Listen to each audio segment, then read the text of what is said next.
While the policy introduced might be seen as beneficial, it opens to issues developmentally, mentally, and physically. This policy starts the discussion of how privacy of the children, as well as the requirements that can affect them mentally, will influence how the children continue throughout school. The policy proposed is not taking into account the mental health side of being in the 85th percentile, and opens children to a host of bullying. By solely looking at the child's BMI, it is not taking into account any medical conditions that are tied to their obesity. There are numerous reasons that a child could be considered obese, including medications, disorders, including rare obesity conditions, and hormonal factors. In-school activities have shown to have an association with lower risk of obesity. The in-school programs improve fitness and decrease adiposity throughout the body. Having regular gym classes, the students will reach the recommended 60 minutes of physical activity a day.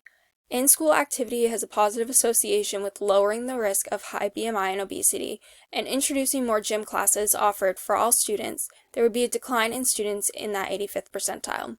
Having outdoor time for all ages can increase physical activity even if the time was only 30 minutes. Nutrition is crucial in weight management, and in order to maintain low BMI levels, school systems will invite dietitians into the classroom and offer programs with children K through 12 and their parents for better health. The program will include meal planning and healthy alternatives. The dietitians will work closely with families with children in K through 8, and children in grades 9 through 12, the dietitians will work closely with those students. This will include offering cooking classes as an elective to teach students how to cook healthy meals. For those that fall under the 85th percentile, the healthy cooking will be a way to manage and maintain a low BMI rate, and they will work closely with the dietitians. They will make home visits and aid the families in the healthy cooking. We also propose that the Special Supplement Nutrition Program for Women, Infants, and Children, or the WIC program, is expanded. In most states, the prevalence of childhood obesity declined 8.3% to 19.9%. My final recommendation is to increase physical activity in schools. If we do not have this component in the school system, we are leaving the door open to some children not getting any exercise. It is crucial that we offer gym classes more often and after-school programs focused on fitness. This can be in a form of clubs or sports.